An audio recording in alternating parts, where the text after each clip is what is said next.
இந்த ஆன்லைன் சர்வீஸ்ல கலந்து கொண்டிருக்கிற உங்க ஒவ்வொருவரையும் கர்த்தர் ஆசீர்வதிப்பாராக. இந்த மாதம் முழுக்க கர்த்தர் நம்மள பாதுகாத்து நம்மள நடத்தி வந்தார். ஆமென். கர்த்தர் செய்த நன்மைகள எத்தினி பிள்ளைங்க ஒவ்வொரு நாளும் நெனச்சு, ஆண்டவரே நீர் எவ்வளோ நல்லவர். எனக்கு எவ்வளோ நன்மைகள செய்தீங்க. என்ன போஷித்து, என்ன காப்பாற்றி, என்ன நடத்தி வந்தீங்கன்னு சொல்லிட்டு, நம்ம தேவனுக்கு நன்றி செலுத்துறோம். அநேக முறையில நம்ம ஜெபித்தாலும் சரி, வீட்ல இருந்தாலும் சரி, வெளிக்குள்ள போனாலும் சரி, எங்க இருந்தாலும் நம்ம தேவனுக்கு நன்றி செலுத்துறோங்களா? ஆண்டவரே என்ன சுகத்தோடு கொண்டு போனீங்க. சுகத்தோடு மறுபடியும் என்ன வீட்ட வந்து கொண்டு வந்து சேர்த்தீங்களே, உமக்கு நன்றி ஆண்டவரேன்ட்டு நம்ம நன்றி சொல்றோமா? ஆண்டவருடைய சமூகத்துக்கு வரும்பொழுதெல்லாம் நம்ம வந்துட்டு என்ன பண்ணுவோம் தெரியுங்களா? ஆண்டவரே எனக்கு என்னப்பா செய்தீங்கன்னு சொல்லிட்டு நம்ம கேட்போம். கேள்வி தான் கேட்டுட்ருப்போம். ஆனா யோசனை பண்ணி ஆண்டவர் செய்த நன்மைகள நெனச்சு தேவனுக்கு நம்ம நன்றி செலுத்த மாட்டோம். இந்த 1 மாத காலம் இந்த நாட்கள நம்ம முடிக்கிறோம். முடிக்கும் பொழுது ஆண்டவரே இந்த 1 மாதத்துல நீங்க எத்தினி முறை எனக்கு இம்மை பொழுது கூட என்ன தூங்காம, உறங்காம என்ன பாதுகாத்து வந்தீங்களே ஆண்டவரே. நீங்க மட்டும் தூங்கிட்டு இருந்திருந்தா, நீங்க மட்டும் உறங்கிட்டு இருந்தா, என் நிலைமை எப்படி ஆயிக்கும்? மோசமா முடிஞ்சிருக்குமே. நான் மரிச்சே போயிட்டுருப்பேனேன்னு சொல்லிட்டு நம்ம யோசிச்சுக்குவோமா? யோசிச்சு தேவனுக்கு ஒரு நன்றி செலுத்தியிருப்போமா? சொல்லி இருந்துக்க மாட்டோம். ஆனா அன்பான கர்த்தருடைய பிள்ளைங்களே, நம்ம அநேக முறையில தேவனுக்கு நன்றி செலுத்துகிறத நம்ம மறந்து விடுகிறோம். ஆனா கர்த்தருடைய பிள்ளைங்களா இருக்கிற நாம ஒவ்வொரு நாளும் கர்த்தர் செய்கிற நன்மைகள, உபகாரங்கள நினைத்து நினைத்து நம்ம நன்றி சொல்ல வேண்டும் தேவனுக்கு. நம்ம நன்றி சொல்லும்பொழுது தேவனுடைய இருதயமானது சந்தோஷப்பட்டு அவர் பூரிப்பாரு. அது மட்டும் இல்ல, நம்ம சந்தோஷப்பட்டு தேவனுடைய இருதயம் மட்டும் பூரிக்காது, நம்ம கூட சந்தோஷப்படுவோம். என் தேவனுக்கு நான் காலையில எழுந்திருந்தோம் நன்றி செலுத்திட்டேன். இன்னைக்கு இரவெல்லாம் கர்த்தர் வந்து என்ன பாதுகாத்தாரு. அதுக்காக என் தேவனுக்கு நன்றி செலுத்தினேன்னுட்டு நம்ம காலையில நன்றி சொல்லிட்டு, இரவு படுக்கும் பொழுது இன்னைக்கெல்லாம் பகல்லேருந்து இதுவரைக்கும் கர்த்தர் என்ன போஷித்து, என்ன நடத்தி, என்ன காப்பாற்றி, என் தேவைகளெல்லாம் சந்தித்து வந்தாரே, அந்த தேவனுக்கு நான் நன்றி செலுத்துறேன்னு சொல்லி யோசித்து யோசித்து நம்ம நன்றி சொல்லும்பொழுது, அவர் மிகுந்த சந்தோஷப்படுவார். ஆனா ஆண்டவருடைய பிள்ளைங்களா இருக்கிற நம்ம இந்த காலகட்டத்தில தேவனுக்கு நன்றி செலுத்துறத மறந்து விடுகிறோம். சபையானது தேவனுக்கு நன்றி செலுத்துகிறத மறந்து விடுகிறார்கள். அதே ஆண்டவர அறியாத பிள்ளைங்க ஒரே ஒரு நன்மைய பெற்றா கூட அவங்க ஓடி வந்து முழங்கால் படியிட்டு தேவனுக்கு நன்றி செலுத்துவாங்க. நன்றி சொல்றது மட்டும் இல்ல, அவங்க ஊழியக்காரர்கிட்ட கூட வந்து சொல்லுவாங்க. ஊழியக்காரர்கிட்ட உங்ககிட்ட இருந்து நான் ஜெபம் பண்ணிட்டு போனேன். ஏசு எனக்கு நன்மை செய்தார் அப்படின்னு சொல்லிட்டு சந்தோஷமா தேவனுக்கு நன்றி செலுத்துவாங்க. ஆனா கர்த்தருடைய பிள்ளைங்களா இருக்கிற நம்ம அநேக முறையில தேவனுடைய ஆலயத்துல வந்து நன்றின்றது வார்த்தை சொல்றதே இல்ல. அப்போ கர்த்தர் வந்து அந்த காரியத்தை எதிர்பார்க்கிறார். சபையானது செய்ய வேண்டிய கடமைகள நம்ம செய்யாம போகும்பொழுது கர்த்தர் அந்த காரியத்துல துக்கப்படுவார். இந்த இடத்துல உங்களுக்காக ஒரு வசனத்தை நான் சொல்ல ஆசைப்படுகிறேன். லூக்கா 17ஆம் அதிகாரம் தேவனுடைய வார்த்தை சொல்லுகிறது 11 தொடங்கி, அவர் எருசலேம், கலிலேயா நாடுகளில வழியாக அவர் வரும்பொழுது 10 குஷ்டரோகிங்களாம். அந்த 10 குஷ்டரோகிங்களும் பாருங்க, ஒரு மனுஷனுக்கு குஷ்டரோகம் வந்திருந்தா அவன் வந்து பட்டணத்துல அவனால வாசம் பண்ண முடியாது.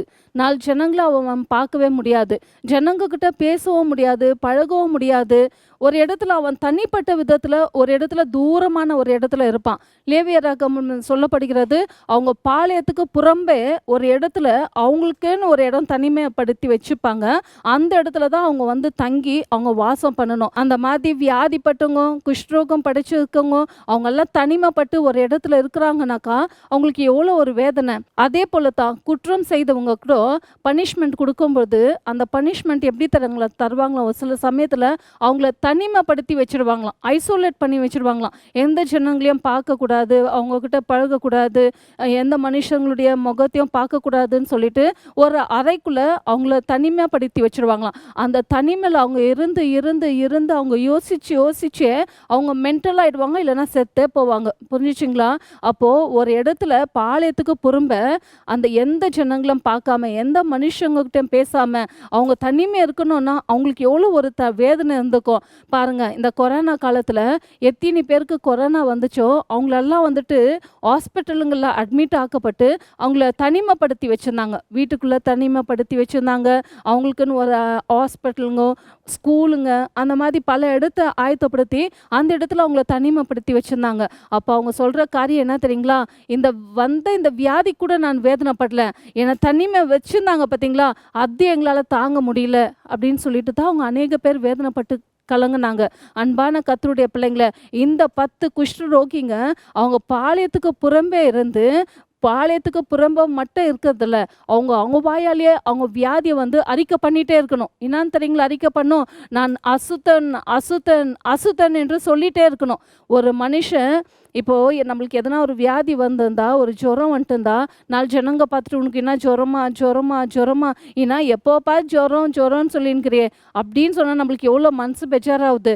அப்போ நம்ம சொல்றோமா, யார்கிட்டனா போயிட்டு எனக்கு ஜுரம் வந்துட்டுக்குது, ஜுரம் வந்துட்டுக்குதுன்ட்டு நம்ம சொல்ல மாட்டோம். வேற யாருனா சொன்னா கூட அவங்களுக்கு ஜுரம் வந்துட்டுக்குதுன்னா அவங்கள கேட்போம். ஏன் எனக்கு ஜுரம்ன்ட்டு அவங்க கிட்ட சொன்னீங்கன்ட்டு கேட்போம். புரிஞ்சுச்சிங்களா? ஆனா அந்த மனுஷனுடைய வாயில அவங்க அறிக்கை பண்ணிட்டே இருக்கணும். நான் அசுத்தன், அசுத்தன், அசுத்தன்ட்டு. அந்த சத்தத்தை கேட்கிறதான ஜனங்க, ஓ இங்க வந்து குஷ்ரோகம் படிச்ச மனுஷங்க இருக்காங்க, இந்த மத்தியில நம்ம போகக்கூடாதுன்னு சொல்லிட்டு அந்த சத்தத்தை கேட்டு அவங்க வேற வழியா போயிடுவாங்க. அவங்க கிட்ட போக மாட்டாங்க. அப்படி இருக்கிறதான ஜனங்க இப்போ பாருங்களேன், உங்களுக்காக இந்த வசனத்தை நான் வாசிக்கிறேன். அவர் ஒரு கிராமத்தில் பிரவேசித்த போது குஷ்டரோகமுள்ள மனுஷர் 10 பேர் அவருக்கு எதிராக வந்து தூரத்திலே நின்று. புரிஞ்சுச்சிங்களா? 10 குஷ்டரோகிங்களும் அவங்க என்ன பண்ணிட்டாங்க தெரியுங்களா? அந்த பட்டணத்துக்குள்ளாக அவங்க வந்துட்டாங்க. அந்த பட்டணத்துக்குள்ளாக வந்துட்டு என்னத்துக்காக வந்தாங்க? ஆண்டவரே என்னை சுகமாக்குங்கன்னு கேட்கத்தான் வந்தாங்க. சுகமாக்க கேட்கறதுக்கு வந்தாங்கன்னா அந்த 10 பேரும் ஏசப்பா அற்புதம் செய்கிறவருன்ட்டு கேள்விப்பட்டிருக்காங்க. பாளையத்துக்கு புறம்பே இருக்கிறவங்க அவங்க கேள்விப்பட்டிருக்காங்க.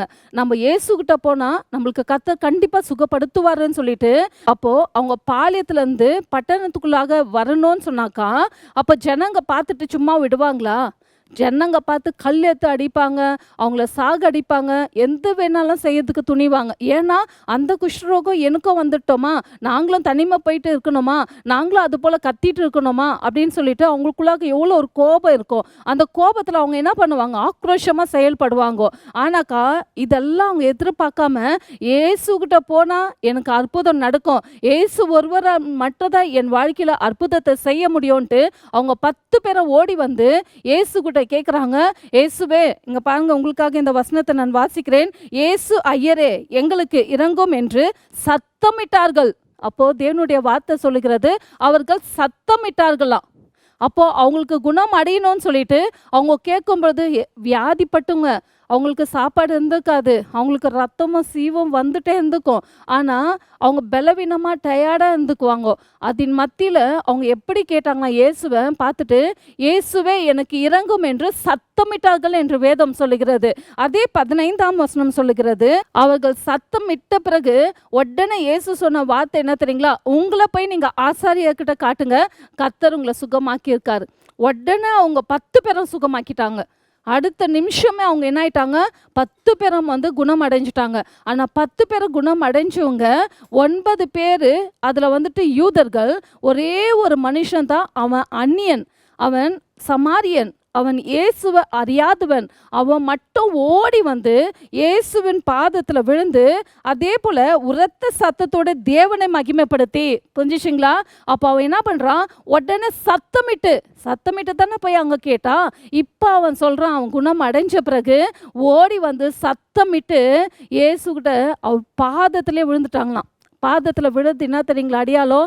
அவனை தாழ்த்தது என்னத்துக்கு தெரியுங்களா அடியாலும்? ஏசப்பா என்னை நீங்கள் தான் முற்றிலுமாக குணமாக்குனீங்க, உங்கள் ஒருவரால் மட்டும் தான் என்னால் முடியும், நான் உங்களுக்கே நான் அடிமை, எனக்கு இனிமேல் எதுவுமே இல்லைப்பா என் வாழ்க்கையில் அப்படின்னு சொல்லிட்டு அவன் முழுக்க சத்தமிட்டு தேவனுக்கு நன்றி செலுத்தினானா. எத்தனை கர்த்தருடைய பிள்ளைங்க நம்ம ஒவ்வொரு முறையும் வாழ்க்கையில் நன்மைகளை பெற்று ஆசீர்வாதங்களை பெறும்பொழுது நம்ம தேவனுடைய ஆலயத்துக்குள்ளாக வந்து இல்லை வீட்டில் ஆண்டவருடைய வார்த்தையை படித்து, ஆண்டவரே நீங்கள் இந்த காரியத்தை எனக்கு செய்தீங்களே உமக்கு நன்றி அப்பான்ட்டு நம்ம சத்தமிட்டு தேவனுக்கு நன்றி செலுத்துகிறாங்களா?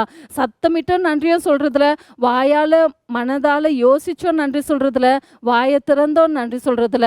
ஆண்டோடைய வார்த்தை சொல்லுகிறது, இயேசுவின் நாமத்தில் வானலத்தோர் பூதலத்தோர் பூமியின் கீழானோர் யாவருடைய முழங்கால முடங்கும், நாவுகள் யாவும் கர்த்தரே தேவன் என்று அறிக்கை பண்ணும் என்று வேதம் வார்த்தை சொல்லுகிறது.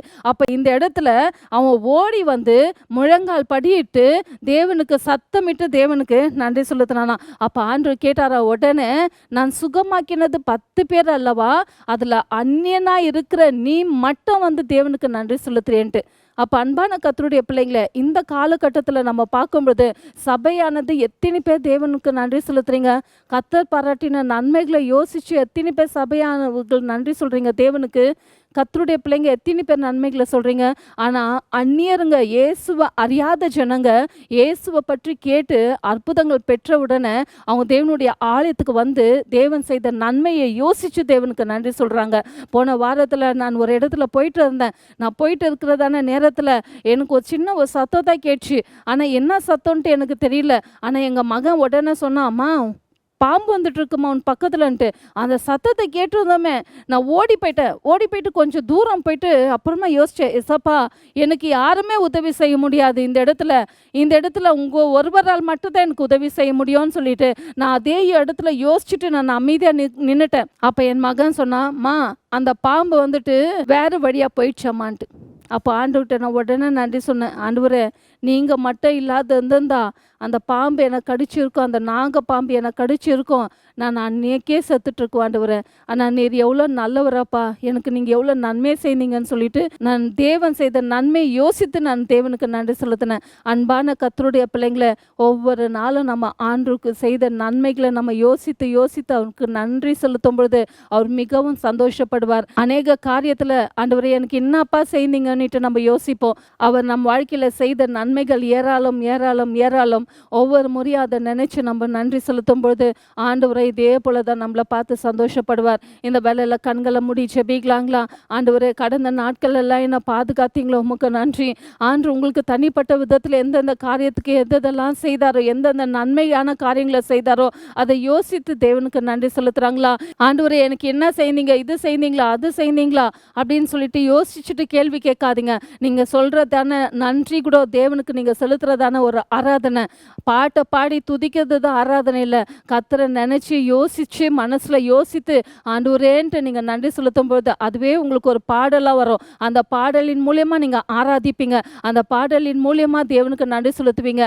யோசித்து தனிப்பட்ட விதத்தில் இந்த மாதம் முழுக்க கர்த்தர் எந்தெந்த காரியத்தை செய்தாரோ, நன்மைகளை செய்தாரோ அதை நினச்சி யோசித்து தேவனுக்கு நன்றி செலுத்துங்க. ஆனால் எந்த காரணத்துக்கு ஒன்று ஆண்டவரே எனக்கு இது வேணும் அது வேணும்ன்ட்டு இப்போ கேட்கறத விட்டுடுங்க.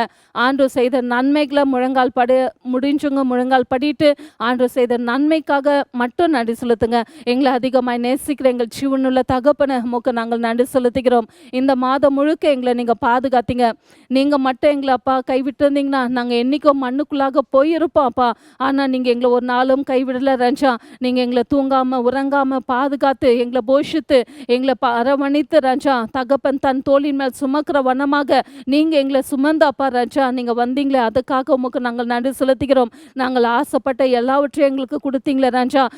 உணவும் நல்ல தங்க இடத்தையும் அப்பா வசதியான இடத்தையும் கர்த்தர் நீங்கள் ஏற்படுத்தி நீங்கள் கொடுத்தபடியால் உமக்கு நாங்கள் நன்றி செலுத்துகிறோம். கர்த்தர் பாராட்டின எல்லா நன்மைகளுக்காக உபகாரங்களுக்காக நாங்கள் எண்ணிலடங்க நன்றிகளையும் சோத்திரத்தையும் கர்த்தருக்கு செலுத்துகிறோம். இயேசுவின் நாமத்தில் நாங்கள் ஜெபிக்கிறோம் எங்கள் நல்ல பிதாவே, ஆமேன். ஒவ்வொரு வெள்ளிக்கிழமையும் சரியாக இரவு 7 மணிக்கு சந்தியா ஜெயராஜ் என்ற யூடியூபின் வாயிலாக தேவனுடைய வார்த்தை வரும். தொடர்ச்சியாக பார்த்து தேவனுடைய ஆசீர்வாதங்களை பெற்றுக்கொள்ளுங்கள். கர்த்தர் உங்களையும் உங்கள் குடும்பத்தையும் ஆசீர்வதிப்பாராக.